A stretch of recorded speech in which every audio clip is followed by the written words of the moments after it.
Pour un tournant d'entreprise qui n'a jamais été vraiment publicisé, au début des années 80, on a eu une transaction internationale importante qui a très mal tourné. On a fini l'année avec une perte de l'époque, là, inimaginable. On a été convoqués par la banque et les gens du crédit nous ont dit on va être forcés de vous mettre en liquidation. Et à l'époque, c'était Michel Bélanger qui était le président de la Banque nationale. Et M. Bélanger nous a dit écoutez, la situation est catastrophique. La seule chose que je peux faire, c'est je ne peux pas vous retourner au crédit parce qu'ils vont vous fermer. Je peux garder le dossier sur mon bureau, mais ça me prend un endossement unilatéral de vous, M. Routier, en parlant de mon père. Et mon père, à ce moment-là, avait 55, 56 ans. Il est obligé de mettre sur la table la totalité de ce qu'il avait gagné toute sa vie pour sauver l'entreprise. Et je me souviens, quand on est sorti là, j'ai dit à mon père, tu réalises ce que tu as fait? Tu as tout mis sur la table. Il m'a dit, j'ai confiance qu'on va passer à travers quand même. Et effectivement, on est passé à travers. Pour lui, c'était naturel. J'ai fait ça parce que je devais le faire, je voulais sauver ma famille. Puis il l'a fait. Puis ça, c'est quelque chose que pas grand monde savent. Mais si on est là aujourd'hui, c'est à cause de ça.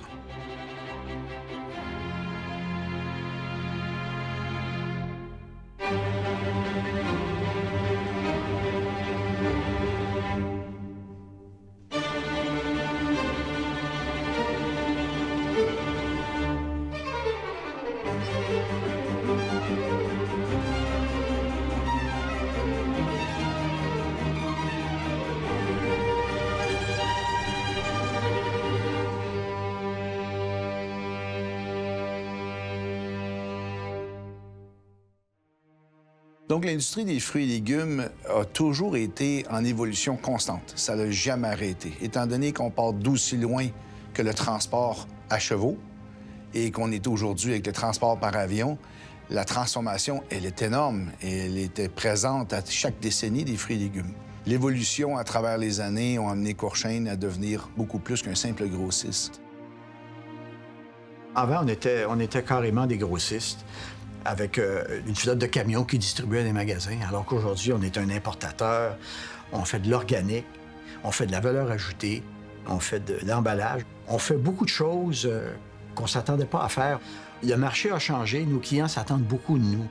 Courchesne-Larose, officiellement, est encore un grossiste et un importateur. La seule différence, c'est qu'aujourd'hui, l'importation, c'est plus des patates de l'île du Prince-Édouard, on importe des clémentines d'Afrique du Sud, des produits d'Asie, des produits d'Europe. Les gens, monsieur, madame, tout le monde ne peut pas comprendre comment ça passe par tellement d'étapes, comment ça peut être compliqué.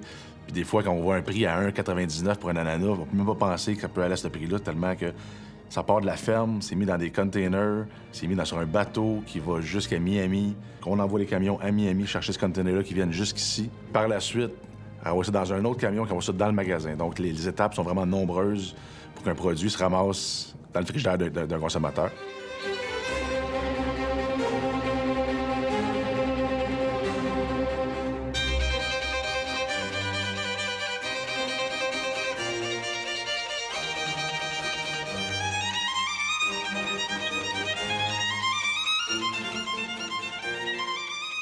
Donc, Courchesne-Larose, ça a été fondé en 1918, ça. C'est la raison pour laquelle on est ici aujourd'hui, par M. Courchesne, M. Larose. Au tout début des années 20, en fait, Raoul Routier est devenu actionnaire dans la compagnie. Raoul a eu 4 enfants, mais dont 2 garçons qui se sont impliqués dans l'entreprise, Jean-Paul Routier et Louis-Charles Routier. Mais en 1959, les 2 frères ont racheté toutes les actions en circulation. Donc, la compagnie est, depuis 1959, strictement la propriété de la famille Routier.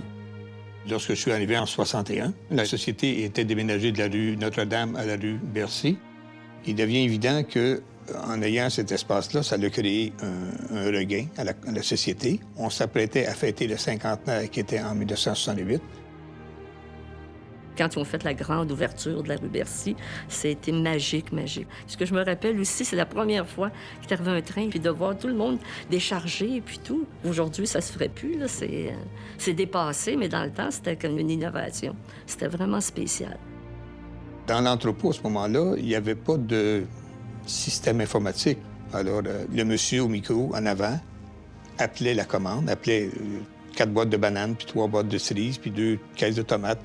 Et les employés mettaient ça sur une slab, sur un chariot qui s'en venait pour charger le camion. De nos jours, c'est très différent. Oui.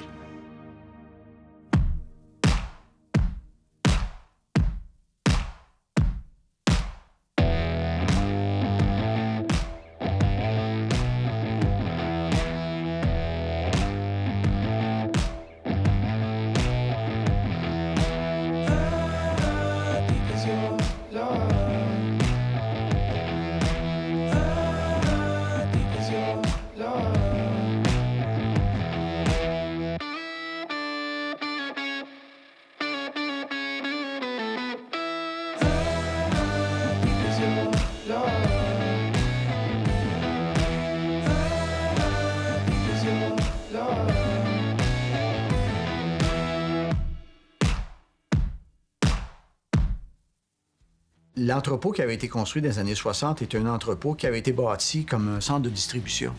Et avec le temps, ça a modifié. Au lieu d'avoir 50 camions qui vont dans 300 magasins, on se trouvait à avoir 4 vannes qui s'en allaient dans un entrepôt parce qu'on ne livrait plus dans les magasins.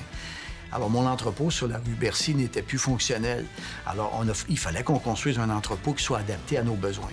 Jamais j'aurais pensé que ça aurait produit cet effet-là. Ça l'a explosé. À cause qu'on était plus efficace, à cause qu'on avait des systèmes informatiques plus efficaces, on était capable de faire un meilleur service. Oui, on a un environnement de travail qui est optimal, qui est beaucoup plus agréable que ce qu'on avait avant. Mais je pense que ce qui a été le facteur déterminant, c'est que ça envoyait un message, oui, à nos employés, mais également à nos clients et à nos fournisseurs, de la confiance qu'avaient les actionnaires dans l'industrie, dans notre entreprise, dans leurs employés, dans leurs clients. Et cette confiance-là, tout le monde l'a ressenti et ça a motivé tout le monde. Puis je veux pas le dire de manière présomptueuse, mais on a amené l'industrie un peu ailleurs, puis nos compétiteurs ont dû s'adapter depuis. Je pense que ce qui a sauvé Cochin-Larose, c'est notre esprit d'adaptation au changement. Puis pour s'adapter au changement, il faut être 3-4 ans en avant. Il faut toujours être 3-4 ans en avant et c'est ce qu'on essaye d'être.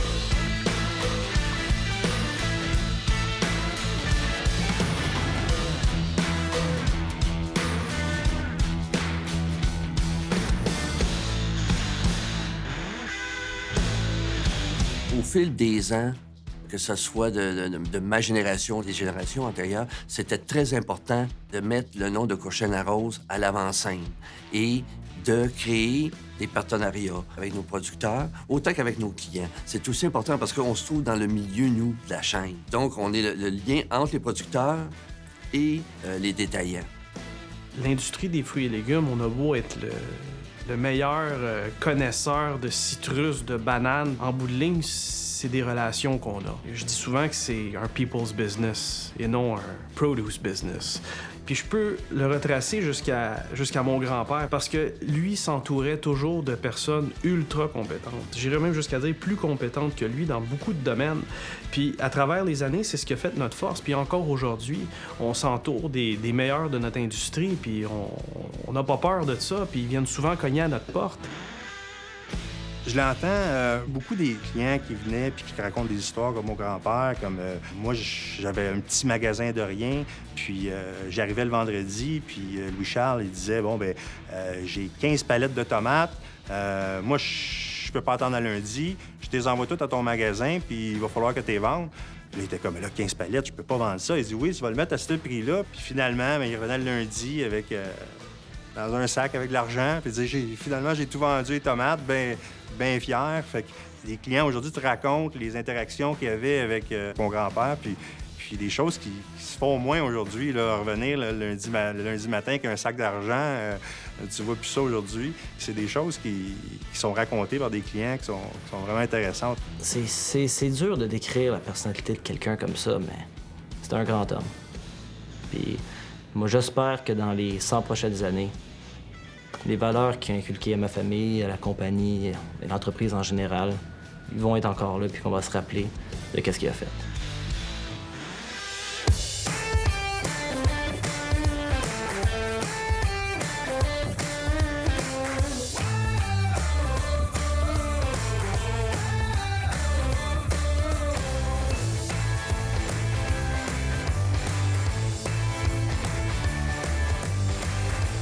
Et la société Cochin-Larose, dans le domaine des fruits et légumes, ce qu'on a vécu ici, ça ne se vit pas nulle part à Montréal. Et ça ne s'est pas vécu nulle part à Montréal. Alors, il y a énormément de souvenirs.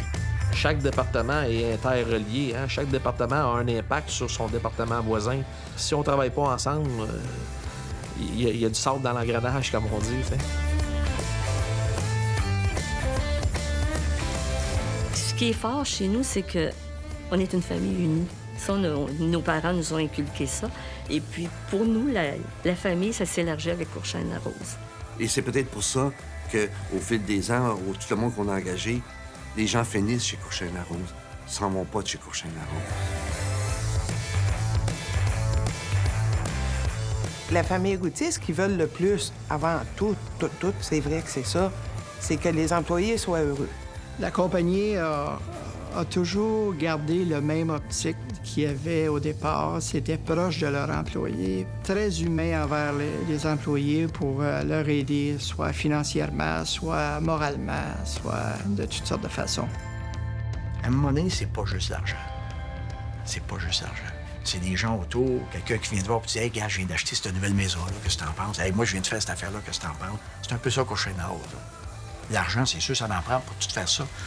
Mais je pense que c'est au-delà de ça. C'est au-delà de ça. C'est familial. On est une grande famille.